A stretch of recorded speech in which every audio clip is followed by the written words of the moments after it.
Bonsoir, bon après-midi, bonjour. Je ne sais pas à quelle heure vous allez regarder ça. Bah voilà, je commence une version française de mes vidéos parce que je me suis dit j'ai beaucoup d'amis français, je parle un peu français et je me suis dit bon bah je vais le faire, je peux le faire en français aussi. Alors la semaine dernière, j'ai beaucoup resté à l'intérieur parce qu'il faisait pas très beau, il faisait gris, il pleuvait beaucoup. J'étais très content parce que j'ai quand même réussi à pratiquement finir les parties du potager, les carrés de potager que je voulais faire en mettant de la paille dessus. Je vais vous montrer ça. Et c'était bien qu'il pleuve après pour que ça puisse pourrir et décomposer pour devenir du bon compost pour les plantes. Je vais vous amener là-bas. Il fait super beau ce soir, comme hier soir. Il y a beaucoup de soleil et ça fait vraiment plaisir parce qu'il pleuvait vraiment beaucoup. Vous pouvez voir là. Et je vais vous amener dans le potager pour vous montrer tout ce que j'ai fait. Alors là, vous avez des carrés avec de la paille dessus. Il y a des chemins avec du bois déchiqueté que j'ai fait l'année dernière. Là, c'était la dernière étape de mettre la paille. Il y a plusieurs stades différents là aussi. Là aussi, là aussi.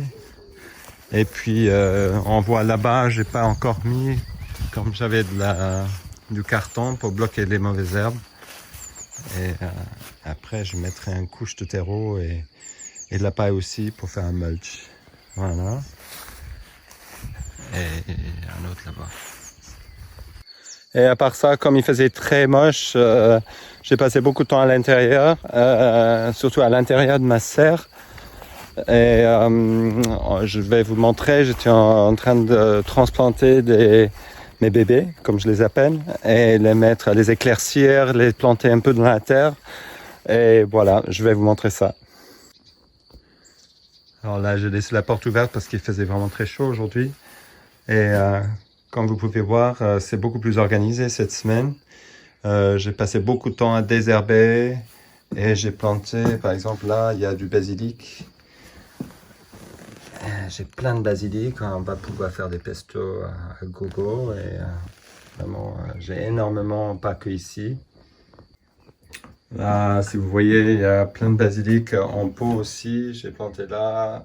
Là, ça commence à grandir. Les feuilles commencent à être plus grandes. Je l'ai fait la semaine dernière déjà. Et puis là, c'est ce que j'ai fait il y a 2 jours. Alors, tout coup, c'est encore petit, mais ça va grandir. On va pouvoir faire plein de sauces, plein de trucs bien. Alors, qu'est-ce que j'ai planté d'autre? J'ai planté du coriandre. J'avais déjà planté la semaine dernière, mais bon, ça avance très bien. J'en ai mangé aujourd'hui. Là, vous avez la coriandre qui va très bien. Bon, j'ai enlevé quelques feuilles aujourd'hui, mais pas très bien. Il y a 2 rangées là et une autre rangée à l'autre côté. Et encore 2 rangées ici. Alors, je l'utilise beaucoup dans la cuisine, comme je fais la cuisine indienne végétarienne. Je vais pouvoir faire des super plats avec. Et à côté, ici, il y a du basilic sacré. En Inde, ça s'appelle Tulsi Rama. C'est une plante sacrée qui est aussi adorée en Inde et qui est utilisée pour des raisons médicales aussi dans la médecine ayurvédique. Voilà. Et regardez mes bébés, comment ils vont bien. Il manque un peu d'eau, je vais les arroser ce soir. Alors là, ils sont un peu fatigués parce qu'il a fait très chaud aujourd'hui. Je vais donner un bon arrosage, mais là, c'est du borage. Des tomates qui poussent très bien maintenant. Même ceux qui n'allaient pas bien, ils commencent à récupérer. Il y a du pastèque, il y a plein de fleurs aromatiques, muflier, cosmos, coréopsis, du echinacea qui est très bien pour l'immunité, du pavot, de l'oseille. Là, c'est du artemisia. J'ai eu ça gratuit de Cocopelli parce qu'ils font des campagnes ou des plantes qui sont en danger. Ils donnent des graines pour qu'on puisse les planter et pour qu'on puisse les utiliser parce que regardez, cherchez sur Google, vous allez voir, Artemisia, c'est très intéressant. Ça donne des rêves lucides apparemment. Et c'est aussi reconnu pour être un guérison pour le paludisme.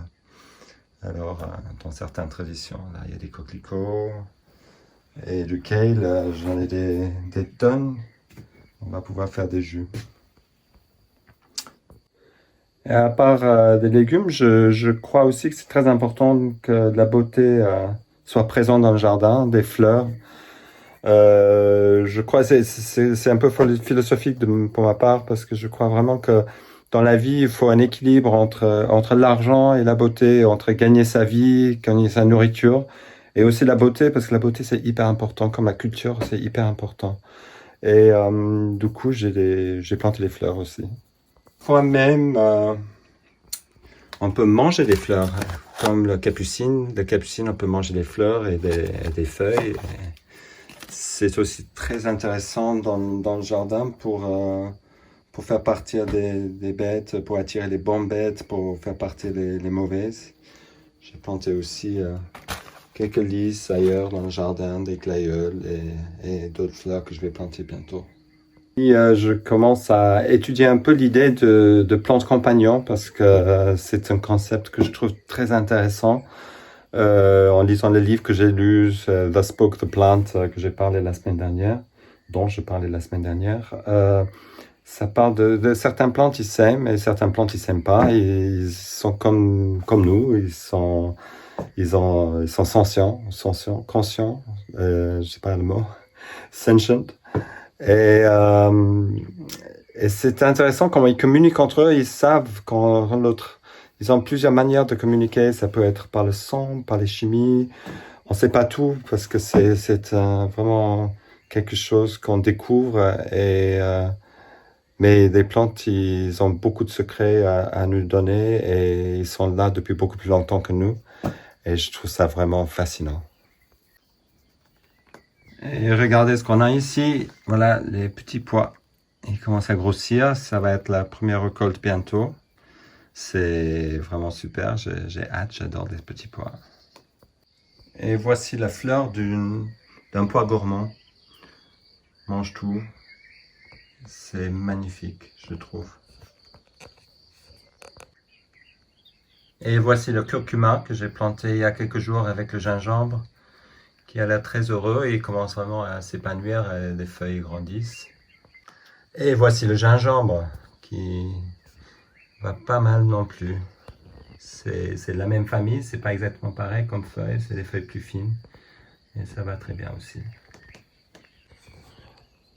Comme vous pouvez le constater, j'ai pas mal travaillé cette semaine. Il y avait plein de soi-disant mauvaises herbes qui poussaient et je les ai laissées faire parce que pour le moment ça me gênait pas. Et puis à un moment ça devient un peu en compétition avec les choses que j'ai envie de planter, de faire grossir. Et du coup je les ai enlevées au moins en partie, spécialement du trèfle. Il y avait beaucoup de trèfle. Alors le trèfle ça fixe le nitrogène. Alors c'est quelque chose de bien parce que il n'y a pas tant de choses que ça qui fixe le nitrogène dans le sol et qui est très important pour nourrir certaines plantes qui en sont très gourmands. Alors du coup j'ai fait la méthode chop et drop, ça veut dire tu enlèves les herbes, tu coupes en petits bouts et tu le laisses dessus, ça fait comme un mulch. Et du coup ça donne une espèce de mélange qui fait un mulch qui empêche les mauvaises herbes de trop pousser parce que ça bloque la lumière et en même temps ça nourrit le sol et ça crée petit à petit un bon sol bien noir et bien nutritif pour mes bébés. Puis dans le département des fleurs, j'ai planté aussi des pétunias dans ces vasques. Chaque année j'en mets parce que là ils sont petits pour le moment mais ils vont grandir. Et ça sent tellement bon quand on rentre dans le jardin du cercle. On a comme un baume de bonnes odeurs qui vient, j'adore, qui dure tout l'été. Et comme je disais dans la version anglaise, c'est pas exactement pareil aujourd'hui, mais chaque jour c'est une nouvelle peinture. Cette vue est juste incroyable. J'ai vraiment la chance de voir ça. Et c'est comme un nouveau tableau chaque jour. Ah, des tonnes. On va être inondé de cerises, je vais pouvoir en donner si je peux voir des gens. Et l'autre chose que j'ai fait, c'est comme il faisait pas beau la semaine dernière, je pouvais pas trop être dehors. Je me suis dit que je vais travailler à l'intérieur, je vais travailler sur le plan du potager parce que c'est hyper important de savoir où je vais mettre mes bébés. Et bon, je vais vous montrer ça sur mon ordinateur maintenant. Alors voilà la bête. Ici, il y a le potager. Alors j'ai passé beaucoup de temps, c'était compliqué parce que ce concept de plantes compagnons, c'est nouveau pour moi. Il fallait faire beaucoup de recherches, je regardais comment ça marchait, qu'est-ce qui allait avec quoi. Alors sûrement je ferai des erreurs, mais j'ai commencé, j'ai mis des pommes de terre. Je fais pas beaucoup de pommes de terre cette année, c'est la première fois, avec des graines de lin, du lin, avec des œillets d'Inde, du brocoli. Apparemment, ça marche ensemble parce que le lin, ça évite qu'il y ait des doryphores. Le quinoa, je le mets avec le maïs et les petits pois, tous les fèves, les haricots, fixent le nitrogène et donnent aux plantes qui en sont gourmands, comme le maïs. Et le même concept, c'est ici. Ça s'appelle les trois sœurs. Si je mets mon doigt, les petits pois avec le maïs, avec des courges. Ça s'appelle des trois sœurs. Les Indiens américains, ils utilisaient ça ensemble parce que c'était vraiment, surtout le nouveau, ça marchait bien ensemble parce qu'il y en a qui couvraient le sol, il y en a qui montaient, et il y a les autres qui grimpaient et qui donnaient de la nourriture à ceux qui en étaient gourmands. Là, vous avez du kale, qui est très populaire à ce moment. Apparemment, c'est un superfood. Des épinards avec du laitue, du pastèque, du melon. Là au milieu, j'ai des herbes aromatiques. Là, il y a encore, j'ai souvent mélangé des haricots d'un type ou un autre, que ce soit des haricots verts ou des petits pois avec des choses comme des aubergines ou des courgettes ou des tomates qui en sont gourmands. Et là en bas, des petits carrés très jolis. Je vais faire, comme c'est des petits triangles, je vais faire des rangées de carottes, de radis, avec des laitues de différentes couleurs à l'intérieur. Je me suis dit, ça fait joli. Et voilà.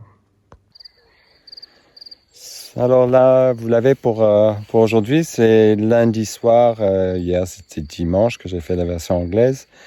Et je suis en train, cette semaine, je vais travailler sur plein de projets. Je vais essayer de planter la plupart des légumes, au moins sur ces prochaines 2 semaines. Je vais commencer avec ceux qui ne craignent pas le froid, comme le kale et le chou et tout ça. Et je vais continuer, il faut que j'arrose là. Et je suis en train de créer une chaîne YouTube. J'ai commencé hier soir, je vais laisser le lien.